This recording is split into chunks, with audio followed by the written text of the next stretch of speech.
preconceived notion of what. Yeah. We're gonna wrap this up maybe on this one. Yeah, wrap this up. So man has given extra responsibility because of God has given them responsibility of providing for them. Yeah. So a believing woman or a wife in this case needs to be fulfilling her role. And that role is the role of being in the marital affairs, being obedient to God and to the husband to protect that. It tells you. Do you want to bring this? I'll show you. And if he's not, I need to go in a few seconds. But I cannot just simply tell you like. You said there was some No. stages. Wait. I'm telling you all the stages. 1 second. You could give me the reference. I could check it out. In the Here. Wait. So now you will understand why this is such a practical, just system that you say, why isn't that in the Bible? Here. In the Quran. Yes. You would say, why isn't that in our Bible? Oh, your Bible. I wish I had read your Bible. Okay. Here. It's magic. Men are protectors and maintainers of women because Allah has made one of them to excel the other and because they spend to support them from their means. Therefore, the righteous women are devoutly obedient to Allah and their husband and guard in their husband's absence what Allah orders them to guard, like their chastity and their husband's property and so on. Right? So now, this is the context. Context is important, isn't it? So now, He's getting there. you're so impatient. I'm going to give you something that you'd appreciate all your life. So here you have a obedient wife, someone who is righteous wife. In the absence of the husband at home, she is going to guard what Allah commands her to guard. That includes her chastity, not to bring another man in the bedroom and flirting and so on and so forth, or have sexual relationship. Right? Let's come to the punishment because it makes If you have to sense. go. Come back again next time we can talk. Right? Because you're not interested in Which listening. ayah is this? No, listen. I can come back Listen, and read no. it. Yeah. Listen, you learn something today, hopefully. Right? That's So, she needs to do what? She needs to guard. Yeah, the problem is the punishment. Excuse me. That's the punishment. The problem is your Trinitarian brain. That's why it's not understanding anything. Doesn't make sense. A Listen. man should love his wife like Christ has loved Wait. the church. No, the Christian perspective is his life for incorrect. The Christian perspective is wives should follow and submit to their husbands like unto the Lord. And women should submit Excuse to me. one another. Wait. And the man should Why don't love you let me his wife finish? as If the Christ husband, loved the church. if a Christian husband said to a Christian wife, bark like a dog, she has no options but to unconditionally, unconditionally bark like a dog. That is New Testament without Jesus Christ. Excuse me, 1 second. Can Can I justify what I said? When the New Testament says, wives, submit to your husbands like unto the Lord, may I ask you, when you submit to the Lord, do you submit conditionally or unconditionally? I don't think that is May I ask you first of all, do you submit to your Lord conditionally or unconditionally? I don't think that's an unconditional commitment to Excuse me. husbands because Do you submit? Okay, I'm going to answer on his behalf. You submit to God unconditionally. So when the Bible said wives must submit like they submit to God, which was what? Unconditional. So that means that's not the Christian perspective. you can disagree. That's the text says that. That's the text. You disagree You with Paul? take it out of the context. Excuse me, no. You take it out of You the context. disagree with Paul. You disagree with Jesus. Now you disagree with the Bible. Take care. Do you want to listen to still why the Quran is this belief that You tell me. Okay, let me tell you now. Okay, in 2 minutes. In 2 minutes. No, I don't. Okay, go ahead. What's the surah? 434. 434. 434. For those who are listening, Read your Bible. so now a question was raised by a Christian friend. Oh, Islam denigrates women by beating them up. I said no. In fact, this is a prescription given to a disobedient wife in a marital relationship. When we give prescriptions of punishment, do you disagree? When there is a criminal who goes into the court and gets punished, do you going to say, oh no, we shouldn't punish a criminal? So the Quran gives the punishment of someone who are doing crime against God or against society and so on.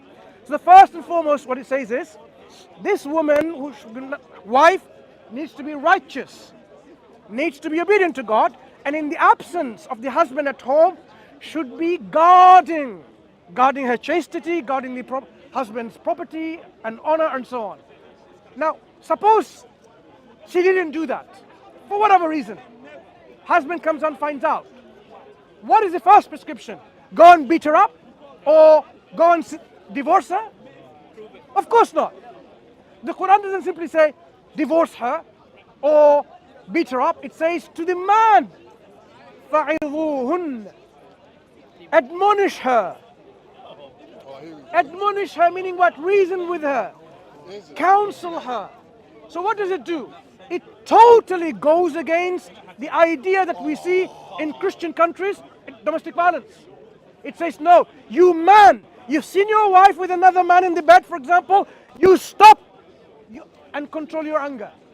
Don't start beating her around. You control your anger. And then you speak to her and you reason with her. You admonish her. What have you done? You're supposed to be my loving wife.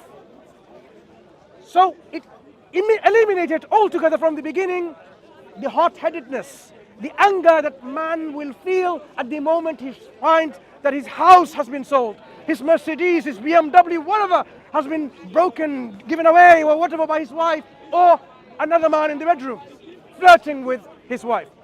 The Quran gives a prescription saying man needs to control and not to beat her up, like we see people beating up in the Western countries, in the Christian communities.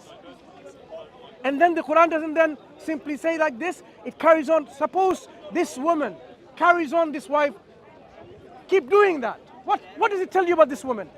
She's supposed to believe in God and fear God. Was she fearing God by repeating that? Of course not. There's something wrong psychologically. But yet, even then, the Quran doesn't say, go and punish her. The Quran says what? When you do that? Refuse to share the bed. Meaning what? You stop conjugal relationship. Stop the intimacy and keep that in check. Because that's what she was trying to do. Flirt with another man, sleep with another man maybe. Now you deprive her of this sexual gratification. Maybe days and weeks and months, whatever. You will be in check. That's what the Quran is saying, because that is the root of the problem perhaps. Is there any kind of any punishment of physical beating her up? Of course not. Now if at the very beginning, on the first step, the wife said, I am so sorry, it was a mistake. What do? Do you beat her up? No. You say, fine, that's good. You have reconciled. End of the story, back to marital relationship. Not like the Western understanding in which you just simply go with a head, oh, divorce you, and you take it to court and so on. What's going to happen to the children and the family? How are they going to bring up? All these emotional problems that you're going to make them suffer. So the Quran gives us a practical solution, makes divorce the last thing. Because even after all of this prescription, A, B, C and D, all of that didn't work. Reconciling with the family members, arbitration didn't work. Then you say, nothing will work, we'll seek divorce as a last resort.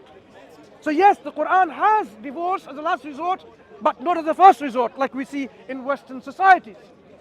Or like we see the Western societies beat their wives up the first moment they see something like that. The Quran says no. So if now segregating in mutual intimacy worked, that's it. Back to the same relationship. Now you don't have a problem anymore. That's why Quran is so reasonable, so practical, because this comes from the most wise creator. He knows how human psyche works. He knows how human behavior is. He knows how human can reconcile between themselves.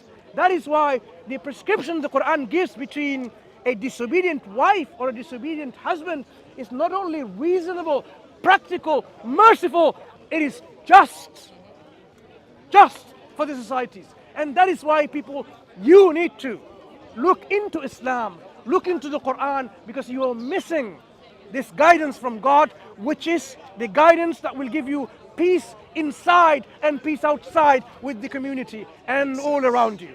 That is Islam that we are inviting you to. Become the worshipper of your creator, not worshipper of your ego, not worshipper of your nation, of your flag, of your queen, or whatever. But worship God who deserves our worship. Thank you all very much for listening. أقول قولي هذا واستغفر الله لكم. السلام عليكم ورحمة الله وبركاته.